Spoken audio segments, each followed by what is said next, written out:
Chris, if you're ready, take it away. All right, thank you. So, my name is Christopher Page, and I'm the president of Page by Page. Today, I'm going to present my ideas, starting with our history, our present-day operations, and our new innovations that are born out of necessity in youth literacy. Many of my ideas are the derivatives of my actions that we had to undertake during COVID, but today have proved to serve us very well. So, our organization is Page by Page. We are spreading the word to elementary and middle school children regarding the importance of literacy for all children within a community. These children help lead the way for other children that do not have books, so it is basically children helping children. We are a 501c3 charitable organization that focuses on a literacy enrichment for children. No one in our organization receives any compensation for the time, sweat, and heart that we put forth every year. About 10 years ago, a handful of children in South Florida decided that their extra books would best be served in the hands of children who had no books. They experienced a program named Teach for America, which showed them pockets of communities that had no books. As time went on, this group of children developed a process and a program that eventually spread through Miami, Dade, Broward, and Palm Beach counties. Many other children started to replicate this program, and in over 10 years, Page by Page eventually became a movement internationally. Today, we are going to review Page by Page yesterday, Page by Page today, and Page by Page tomorrow. We hope to share our learning curves, our experiences, our pros and cons, and innovate techniques to enriching literacy within a community. Our goal is to help others within their local, personal communities reach all of their literacy needs of children, no matter what socioeconomic background they may be. Hopefully, after this presentation, you will find the idea of literacy enrichment an endeavor that you or your community can undertake easily. Although it may appear simple, a step-by-step process provides an outline for the expectations of the organizers, the school, the recipients, and creating a streamlined approach for all. Learning how we became Page by Page is helpful in understanding our current operations. Here is a summary of our history that shows you how we became who we are today. So about 10 years ago, a group of students at Sunset Elementary in Miami decided that their personal bookshelves at home were filled with books that they had read once and were now completely done with. After a Saturday volunteer session at Teach for America, one child decided that no children should be bookless. Upon realizing that within one's own community, there are children that have absolutely no books in their houses or schools that have libraries but no books within the libraries, these children organized to meet with the books. It took a lot of dreams, heart, and public awareness to equal change. Within the last 10 years, Page by Page program has been used in countries all over the world. With its base in Florida, we have reached over 3.6 million children around the world. Student ambassadors populate countries around the world, and they make a difference in each of their local communities, but primarily, the effect has been illustrated in the state of Florida. Our first book drive was in 2014 in Sunset Elementary, located in Miami, Florida. Children approached the principal and asked if they could do a book collection from the entire school of 1,200 students. Upon approval, the children managed to collect 518 books. The book collection became an annual event. Posters, pizza parties, all of that. The kids had a great competition, grade versus grade. After, with electronic flyers promoting the internet presence of Page by Page, this program continued to grow throughout the years. And as it grew, so did the amount of books that came in every year. Thousands of gently used books flew through into the school. Picking up the collections of books became a task for multiple cars at multiple times. First, we had large collector boxes, but we soon realized that repackaging the books in Home Depot's small boxes were easier to transport, lighter to carry, and overall sturdier to store. Although the book collection helps to increase children's literacy skills in under-resourced areas, allowing children to help other children allows child empowerment to flourish in the heart of a child. It also creates increased public awareness of literacy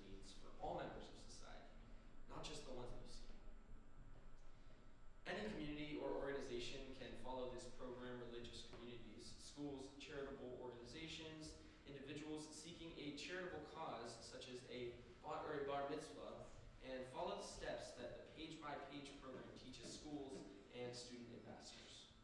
Here are the steps. Step 1, you need to choose a local charity. We realized long ago that transport costs reduce the ability to donate books at long distances. We asked people to consider who they can help in their own community. The experience becomes much more memorable and personal overall. Consider if the school has had a particular charity that they prefer or have previously worked with in the past.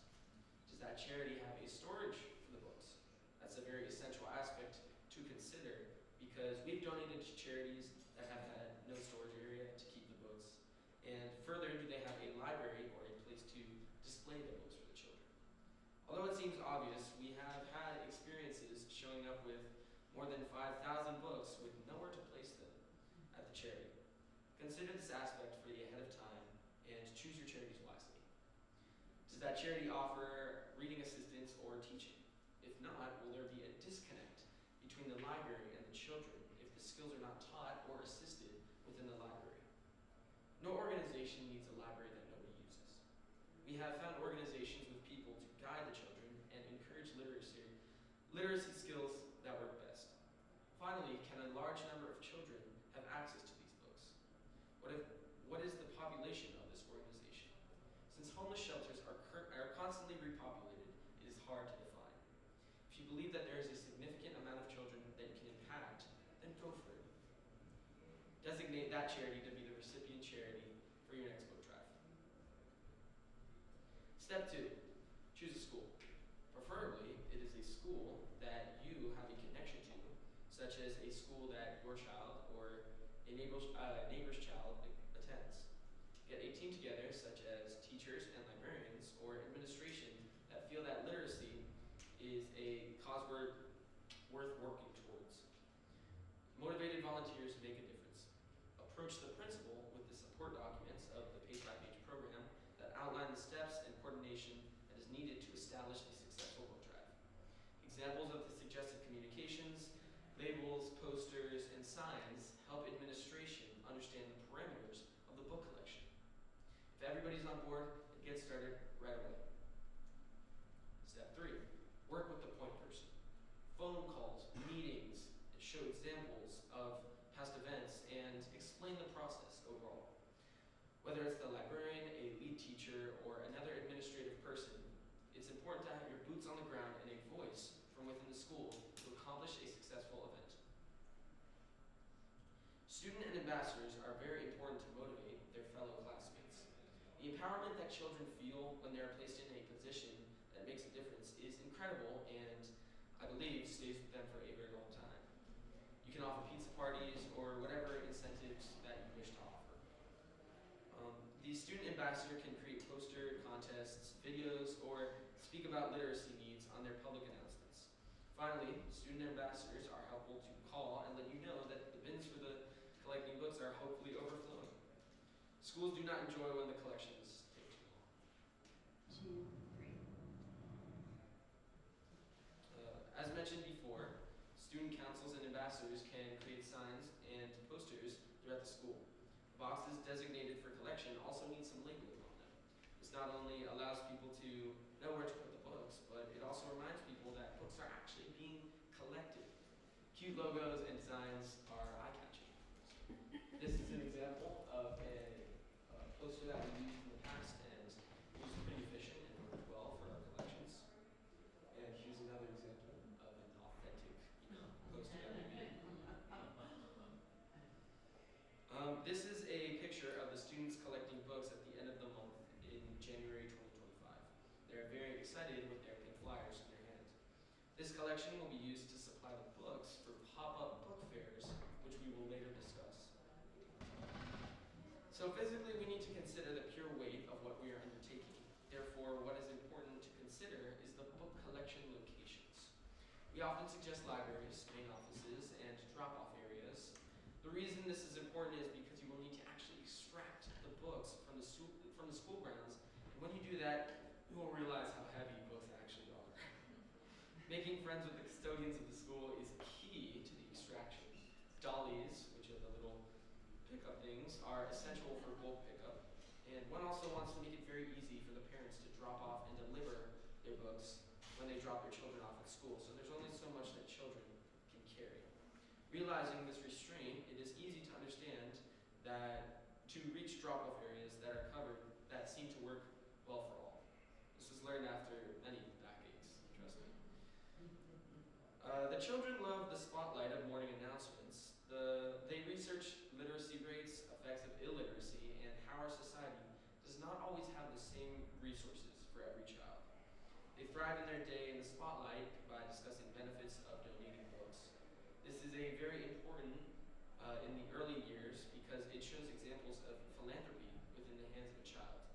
We've also found very positive results numerically in the amount of books from morning announcements because it reminds the children to actually bring in their books.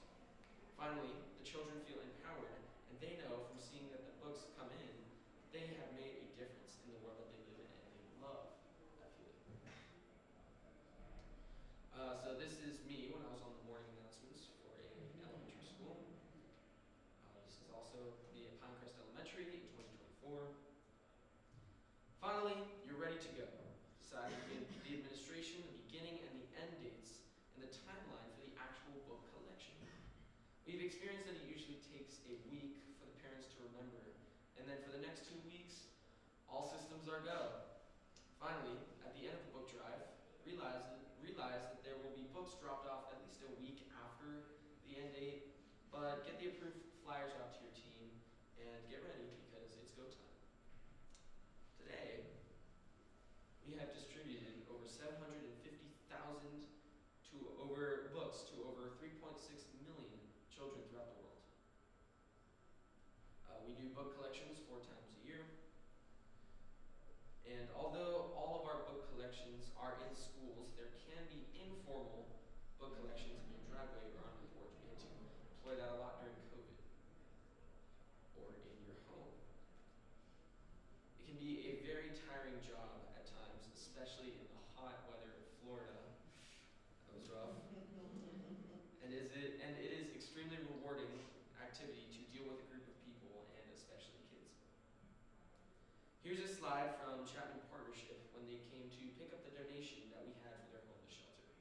Finding out if the charity has vehicles to help transport the books is also a bonus. This is the man we worked very closely with, and these are pictures of me transporting the books. All of our book collections have been an incredible success, but there are times where there can be issues, such as rain when collecting, a lack of volunteers in cars, or storage between collection and distribution. Once when we were transporting the boxes of books that we had for Nicholas Children's Hospital, a volunteer from my sister's Girl Scout troop named Maggie actually broke her leg because of the weight of the boxes and the frame of a door. It was awful for her, but she's still proud of the job that she did to that day. Attending book fairs and communicating with people who reach out via our website are great ways to stay in touch with people and spread the word. Our website, www.pagebypage.us, has received so many inquiries and great ideas over the years. We will touch on this when we describe the community outreach program that we later developed. Our plans for tomorrow with new innovative solutions to streamline our operations. So these are our newest innovations in literary enrichment. We have invented pop-up free book fairs. This is a video of a free book fair that we did. Let that play. This was at Breakthrough Miami in 2023. Those are the kids going to get books. There. So we have completed 3 pop-up book fairs within the last year. The details of a pop-up for a book fair are that we deliver about, say, 1,000 books to a location within a school or a charity. We then take it to a designated room within that location and set it up to appear like a book fair. Children are then invited to attend with their parents, and when they enter, they're given a bag to shop for books, just like a book fair. And when the children go to the register, to their surprise, they find out that all of the books are actually free. Generally, they go back and they get more to put in their bags. This gives the children the ability to choose and feel a sense of pride in owning the book. These children are not always given the privilege of choice. Further, pride and ownership of a book was what we observed. This was truly important to these children. We've completed 3 so far and expect to have 3 more events like this before the end of the year. It is extremely rewarding, and the children are incredibly excited to read the books that they chose. We've also created a virtual library. We realized that there are so many areas of the world that children need support in, and we found that this addressed many of these situations. One day, a lady asked Page by Page to donate books to a school in Rwanda, Africa. After researching the taxes and fees that are involved, we realized that we could not afford to supply them, nor would it make logistical sense. For the organizations that we wish to donate to, but are financially challenging to actually donate to, we have a free hyperlink on our website, which allows children from all over the world to access millions of books. We have found that this access for children creates pathways and exposures that they have actually never experienced. Thankfully, many do have access to the internet. In this picture, this is the principal of a school called the Sunrise School in Rwanda, Africa. The children at this school now access our virtual library for their assigned reading and research projects. This is the video.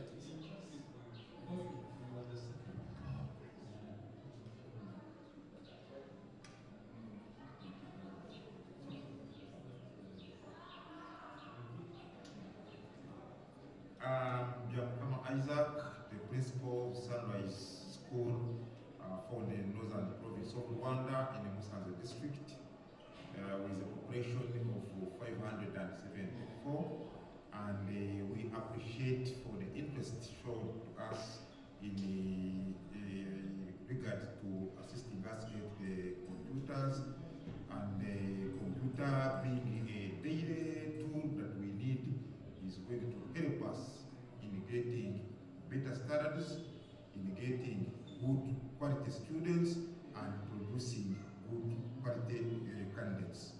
We indeed appreciate it, and with the cooperation and continuing partnership, we hope we are going to have a good generation. We appreciate and be blessed. May God bless you. So our third innovation is the Community Outreach Program. We were contacted by King & Spalding, which is a law firm with over 1,500 attorneys, and AAPL Logistics, which is an international logistics company with over 7,000 employees, to oversee and organize a community outreach program for their company. In general, the community outreach programs allow Page by Page to direct the financial support from the large corporations to designated charities with specific needs in literacy.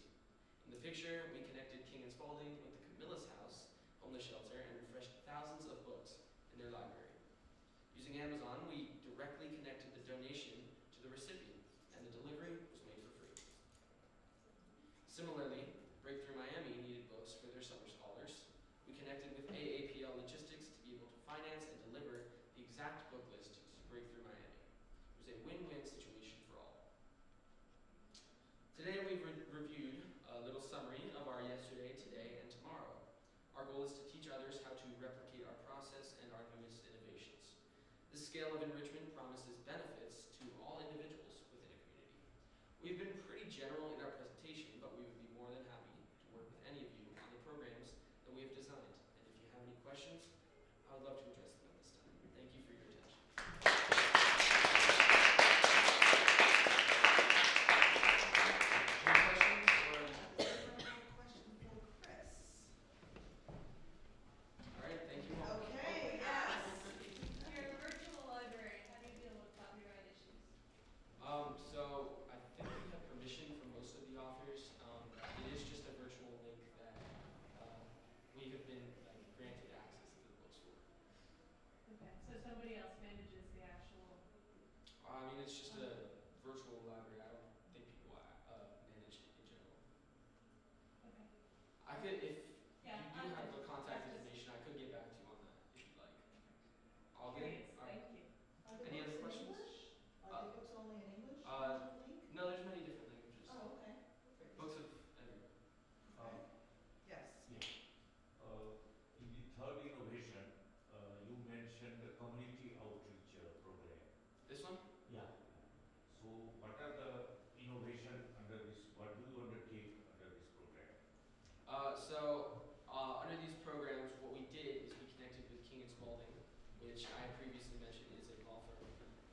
they needed a community outreach program that they had to connect with. So what we did is we gave them an Amazon list of many books that a partnership wanted to receive, and they eventually paid for that, and we were able to connect that, and we eventually delivered all those books to the charity. Anybody else? Anyone else? Question, yes. Hence, I like your visual library concept.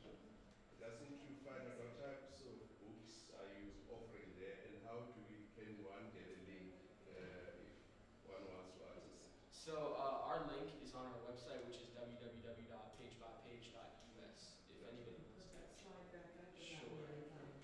Oh, it's, Take a photo of it, yeah, sure.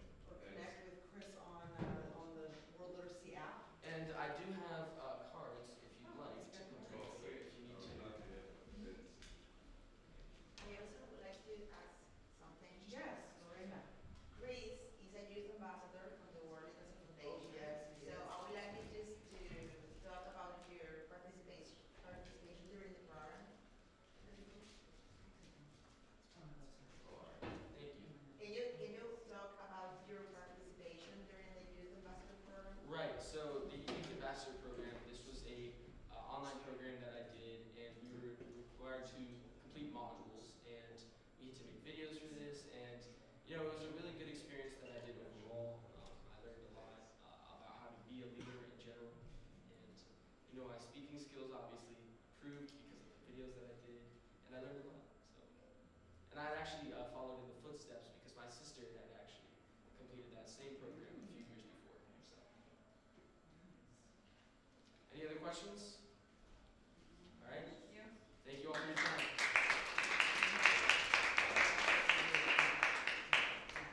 No. Okay. I can see the crowd. Are there a problem here? No, I did. Thank you. Thank you. Really impressive. So everyone, after this, we're not going to be coming back here. There's going to be a keynote session for everyone here, and we're going to be in the north right. Hey, thanks for coming. We'll be in the north right. You think I did all right? Yes, I didn't. You did good. Sorry, so I didn't come to. She's super sick. Sorry.